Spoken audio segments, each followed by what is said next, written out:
Ok, Andrea mi ha nominato tantissimo, ti ringrazio. Ti va male? Sì, veramente. E ti ho anche toccato. Mi ha anche toccato in maniera plurima. Come potete intuire dall'accento non sono decisamente veneziano, non sono nemmeno veneto, vengo dalla città di Siena e faccio un mestiere simile a quello di Andrea, lui è molto più bravo di me però. Ho un background di software, quindi quando ero giovane ero programmatore anche io e poi un giorno sono riuscito a smettere e così come ho smesso di fumare ho smesso anche di scrivere software. Allora, per tenervi partecipi vi volevo raccontare una storia. Questa storia inizia nel 2008. Nel 2008 l'assicurazione Progressive ha finanziato con 10 milioni di dollari un premio X-Prize, sfidando i partecipanti a costruire un'auto che facesse 100 mpg, cioè 100 miglia per un gallone di benzina. Per noi in Europa sarebbe di fare 100 km con 2,8 litri di benzina. Mica male. Nel 2008 c'erano già delle auto che facevano 100 mpg, però erano come questa qua. Erano praticamente degli slittini, portavano una sola persona e sicuramente non potevano essere immatricolate per girare nelle strade di tutti i giorni. Uno dei requisiti invece del concorso era di costruire un'auto che facesse 100 mpg e fosse anche immatricolabile. Questo ragazzone qua si chiama Joe Justice, è un informatico dell'area di Seattle e, grosso appassionato di auto, decise di partecipare. Non ho fatto partire il timer, adesso l'ho fatto. Ma lui, quando iniziò questa idea di partecipare al concorso X-Prize, ha confessato poi, non aveva mai cambiato nemmeno l'olio alla sua auto. Quindi gli piacevano le auto, ma non sapeva nulla di meccanica. Però, grazie ai social media, cominciò a condividere con il web gli esperimenti che faceva, gli errori su cui cadeva e anche le cose che imparava. E come succede in questi casi, una comunità di 44 persone da 4 paesi diversi bussarono virtualmente la sua porta e si offrirono di aiutarlo. E nacque così Wikispeed. Proprio come Wikipedia, l'idea era di fare una macchina open source, usabile e costruibile da chiunque, che facesse 100 mpg, proprio per partecipare a questo concorso. Ed in soli 3 mesi il team Wikispeed costruì questo prototipo con cui partecipò al concorso ed arrivarono in 10ª posizione, ovvero superarono più di 100 concorrenti da tutto il mondo, ben finanziati da università e da aziende, realizzando quello che secondo il New York Times Online era qualcosa al limite del credibile. Ma come è stato possibile? Joe, da informatico, ha utilizzato quello che conosceva. Indovinate un po'? Scrum. Ha organizzato il suo team con Scrum, visualizzando il lavoro in post-it, usando delle board e facendo dei meeting giornalieri in piedi davanti a queste board. E i membri lavorano esclusivamente a coppie, prendendo spunto da una roba che nel software si chiama Extreme Programming. Questo sarebbe il pair programming. Perché? Perché essendo volontari in questa maniera si passavano le competenze da un membro all'altro del team, si riduceva anche il rischio di farsi male e si aumentava la qualità, per non parlare del fatto che potevano ridurre anche la necessità di documentazione molto dettagliata. E hanno progettato l'auto con quello che nel software chiamiamo programmazione ad oggetti, cioè dividendo la macchina in moduli, definendo a priori le interfacce che collegano questi moduli l'un con l'altro, di modo che i team di Wikispeed potevano modificare e iterare rapidamente il singolo modulo senza dover modificare il resto del progetto. Ancora oggi, dopo tutti questi anni, il telaio di Wikispeed è il telaio al mondo più leggero disponibile in commercio che abbia ricevuto al crash test l'equivalenza di 5 stelle. Questo perché i test di sicurezza sono stati pensati e disegnati prima ancora della parte che doveva essere sottoposta a questo test. Questo viene sempre dal software, si chiama Test Driven Development, quando si scrive prima il test e poi si decide che cosa può far passare per test. Ma soprattutto, ancora più importante, hanno dimostrato che anche per costruire un oggetto tangibile come un'auto, il morale è un moltiplicatore della produttività. Ora, tutte queste idee possono contaminare e arricchire industrie di tutti i tipi. E oggigiorno Joe ha cambiato lavoro, non fa più l'informatico, ma fa il coach e lavora con Scrum Inc., che è la società di Jeff Sutherland, che è il coautore di Scrum, e gira per tutto il mondo insegnando Scrum a aziende che vogliono scoprire modi migliori per costruire prodotti.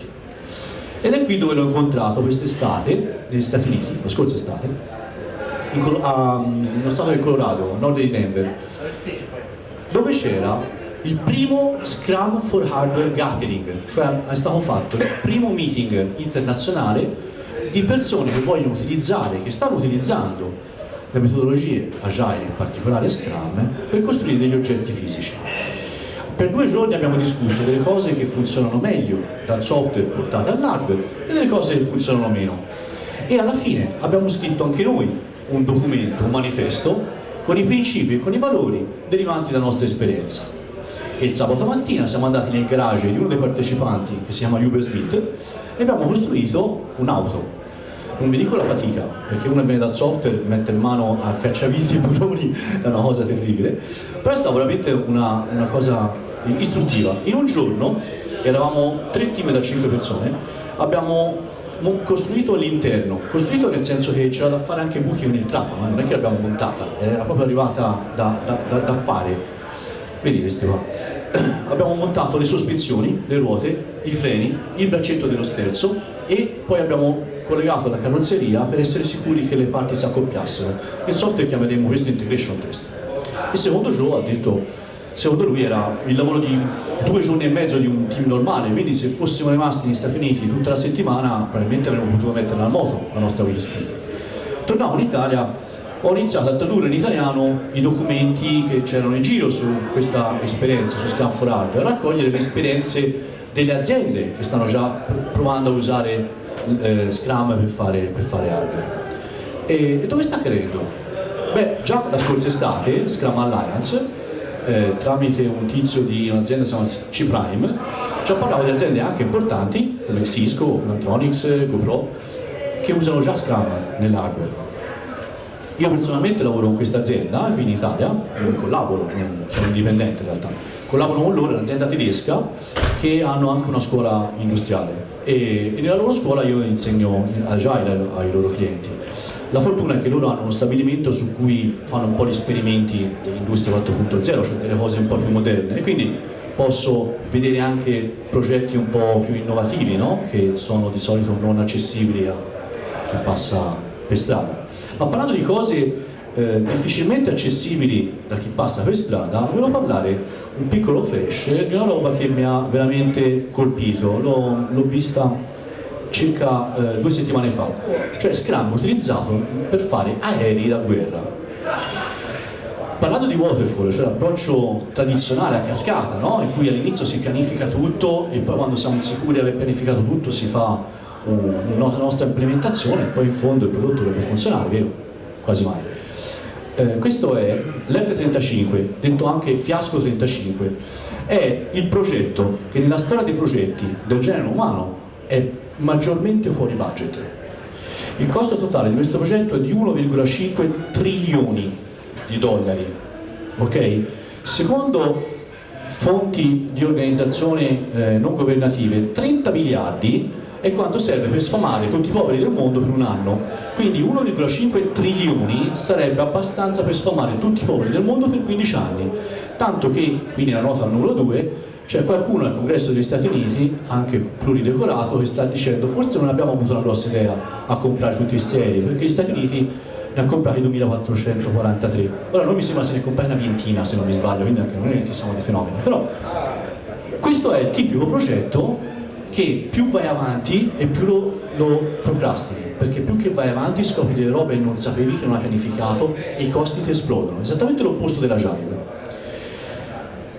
C'è invece in Europa un'azienda che si chiama Saab, non quella delle macchine, Saab Aeronautics, stesso gruppo, che costruisce questo aeretto qua, che dal punto di vista della funzione è come l'F-35, cioè l'F-35 è un aereo che deve essere invisibile, stealth, e deve essere un caccia multiruolo, cioè deve fare missioni aria-aria, aria-terra e ricognizione. Quindi essere un caccia che fa un po' di tutto, ok? Questa era l'idea del base, no? La vision dell'F-35.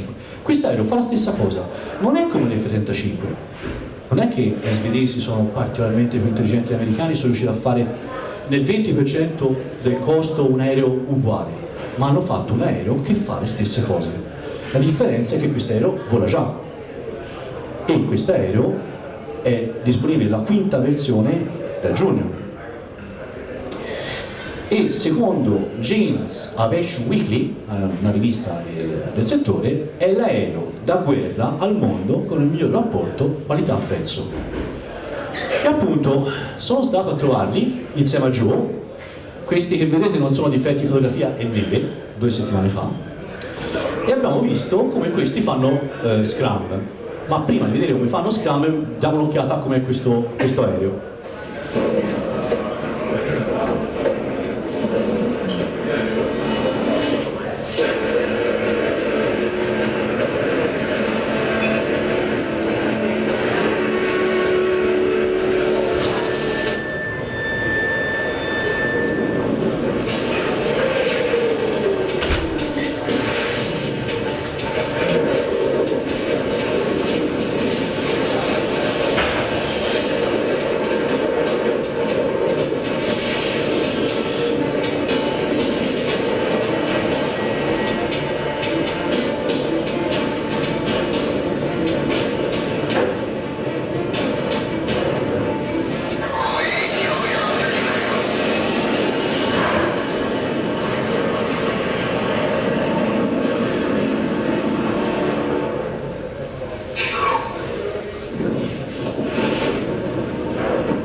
Scacco matto. Vabbè, fu una bella scena, che dici? Allora, com'è la stanza di un team che fa Scrum per costruire un aereo da guerra? Così. Ci sono delle zone in cui lavorano direttamente sull'oggetto, quindi è prototipizzazione rapida, vedono fisicamente quello che stanno facendo, loro fanno sprint da 3 settimane per chi sa che cos'è Scrum, ok? Quindi la loro iterazione dura 3 settimane. Hanno delle postazioni dove lavorano probabilmente al CAD, hanno tutto un sistema di simulazione molto complesso che è accessibile da tutti i dipendenti. Quello l'ho visto, me l'hanno fatto vedere. Loro, cioè, da tutti i PC dell'azienda, della linea rossa, cioè della rete protetta, possono loggarsi sul simulatore e possono lanciare un test di non regressione con la loro idea. Quindi se vogliono cambiare un singolo bullone da qualche parte, fanno una modifica al CAD, committano, quindi mettono a disposizione del sistema la loro modifica, ribuilda e lo provano. È un investimento che gli permette di iterare molto rapidamente, esattamente come Wikispeed. Esattamente come Wikispeed, loro testuali parole, hanno detto: abbiamo fatto un aereo pensandolo come se fosse il Lego. Cioè l'idea di cambiare il motore in un'ora è anche una leva commerciale, ma in realtà loro gli permette di iterare rapidamente il motore senza dover ripensare l'aereo, anche perché il motore non lo fanno loro, se lo fanno fare da General Electric negli Stati Uniti. Quindi il fatto di avere un'interfaccia che disaccoppia le parti per poterlo cambiare rapidamente è cruciale. Scaling è una parola per chi sa di agile, è una buzzword, ci sono aziende che spendono un sacco di soldi di scaling. Come fanno loro a fare scaling in Svezia? Facile, alle 7:30 si incontrano i team e fanno il loro daily. Sapete come funzionano? Si incontrano davanti alla board i membri del team e si dicono che cosa hanno fatto, che cosa faranno e che cosa li rallenta.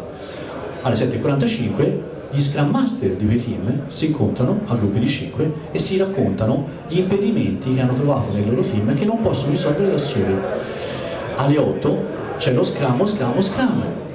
I rappresentanti di ogni gruppo si incontrano e si condividono gli impedimenti che non sono riusciti a risolvere a livello inferiore.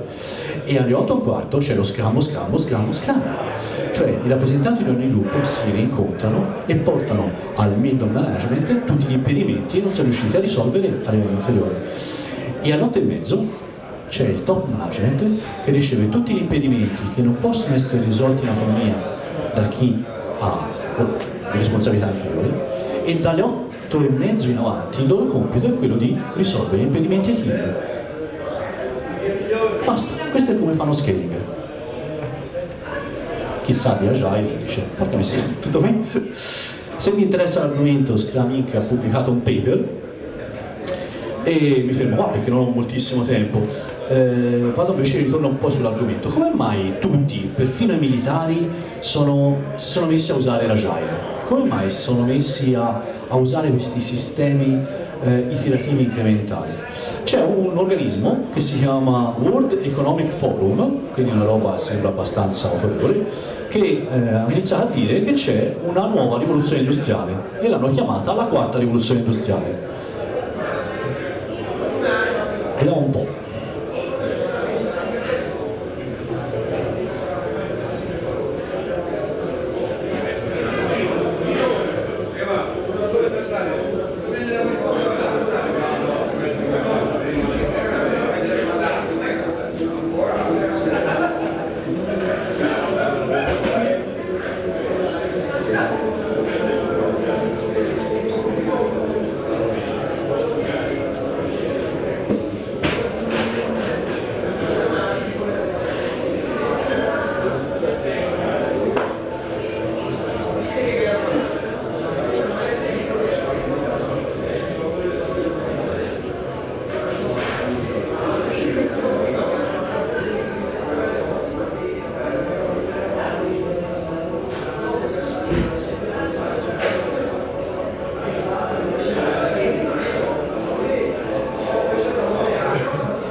Secondo questo signore, che si chiama Klaus Schwab, ed è il presidente, fondatore l'executive chairman e fondatore del World Economic Forum, la quarta rivoluzione industriale non è più pesce grande che mangia il pesce piccolo, ma il pesce più veloce che mangia il pesce più lento.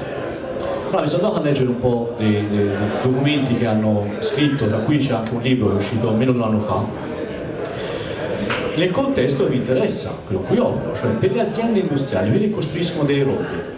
Che cosa sta cambiando? E chiaramente questo è ovvio, cioè se il pesce più veloce mangia quello più lento, vuol dire che il time to market è un elemento che permette di vincere, no? Ma soprattutto dice che l'esperienza utente conterà molto di più anche nell'ambito industriale. Perché? Perché siamo abituati a essere coccolati nell'ambito consumer, con gli iPhone, con l'Amazon, con queste cose così, e quando andiamo al lavoro ci aspettiamo la stessa esperienza utente. Quindi anche in settori non sospetti ci ritrovi a parlare di esperienza utente. Proprio con l'amico Andrea siamo stati in un'azienda di quelle che non ti aspetteresti mai, di quelle che vendono le bombole del gas e lo fanno da 50-60 anni. Ci hanno chiesto di fare un workshop di design thinking, cioè di cercare di capire qual era l'esperienza dei loro utenti nell'ordinare bombole. L'innovazione nella terza rivoluzione industriale era l'elemento con cui le aziende riuscivano a differenziarsi e rendersi competitive. Nella quarta rivoluzione industriale l'innovazione è data per scontata. È chi non innova che muore. non che chi innova ha un vantaggio. Ci sarà sempre più una domanda variegata, un po' perché le tecnologie ti abilitano a fare dei patch più corti, si dice, no? Tirature illimitate allo stesso prezzo di prima tirature enormi, e quindi il mercato comincerà a chiedere prodotti sempre più personalizzati. E questi elementi combinati farà sì che chi si muove più rapidamente e coglie la giusta esperienza utente nella sua nicchia, la riempie e diventa un monopolista di fatto. Ora, tutte queste cose qua, a noi che veniamo dal software, non è che ci sembrano così nuove, perché è esattamente quello che è successo nel software a partire dagli anni 2000. E se quindi la rivoluzione industriale, la quarta rivoluzione industriale è quella della complessità, dove il gioco diventa più io non so cosa non so, come ha detto un amico l'altro giorno, mi ha stupito, complicato è quando io non so le risposte, complesso è quando io non so nemmeno le domande. Se la quarta rivoluzione industriale è il mondo della complessità, allora l'agile può essere effettivamente una risposta a questa complessità che cresce. E quindi vado in giro a raccontare, e giuro che non mi ero messo d'accordo con Andrea su questo aspetto, quando ho visto l'iceberg ho detto no, in maniera molto originale io racconto alle aziende industriali che cosa vuol dire agilità nel campo industriale, e molto similarmente ad Andrea racconto che c'è della roba fuori che guarda caso sono proprio pratiche e processi, mentre sott'acqua c'è dei principi e dei valori, potremmo dire la cultura, che determinano la capacità di essere agili. E quindi fuori dall'acqua ci sono tutte le pratiche. Cosa sono le pratiche? Sono quelle robe che risolvono in maniera molto contestuale un problema specifico, ed essendo contestuali sappiamo che non sono garantite di funzionare sempre, per cui sono tante le pratiche, perché ne devi avere di riserva qualcheduna, le devi provare, vedere se funzionano, se ti piacciono le tieni, se non funzionano se ne provi un'altra simile o un'alternativa. Così come le metodologie o i processi, i framework di processo meglio ancora, è il modo con cui organizziamo la comunicazione dei nostri gruppi, è il modo con cui i nostri gruppi lavorano. Ci sono metodologie tipo Scrum e Kanban che servono per regolare il flusso del lavoro, ma ad esempio bisogna regolare anche il flusso di business, come giustamente diceva Andrea prima, e quindi magari degli approcci iterativi incrementali come Lean Startup o Design Thinking possono essere d'aiuto. E visto che stiamo a cambiare, vorrete mica fare la vostra trasformazione agile pianificata a waterfall, avete bisogno di gestire in maniera iterativa e incrementale anche il cambiamento, e quindi delle robe tipo Lean Change, Open Flow, tutte parole per dirvi che c'è un sacco di robe da spiluzzicare dal mondo del software per portarle anche in aziende che con il software non hanno poi così tanto a che vedere. Ma sott'acqua, quindi le cose che veramente contano e che è difficile da copiare dagli altri e da farsi inculcare solo da un consulente, sono i principi e i valori. Quindi che succede, chiedo sempre ai miei team, a un iceberg se si toglie la parte di sotto? E tutti mi fanno a fuoco, no, l'iceberg senza la parte di sotto ribalta. Quindi fare agile senza la roba di sotto, pensateci. L'ultima cosa, e l'ho chiuso, e stando incredibilmente nei tempi, è che una delle cose più affascinanti, per chi mi conosce ride, una delle cose che mi hanno affascinato è che la quarta rivoluzione industriale è la prima rivoluzione industriale che viene predetta a priori e non osservata a posteriori. Quindi questo ci dà l'opportunità di realizzare il fatto che sappiamo di non sapere, è il fatto di poter rispondere in una certa maniera a questo cambiamento globale che ha già iniziato. Io vi ringrazio, le robe in italiano che vi dicevo prima che ho tradotto sono su scrum-harder.it, quindi chi non ha mai sentito parlare di Scrum va lì e c'è scritto cosa è Scrum, chi non ha mai sentito parlare di Lean c'è scritto cosa è Lean, sono tutti in italiano tradotti, e poi c'è anche un citarello che ho messo su con un po' di queste informazioni. Vi ringrazio e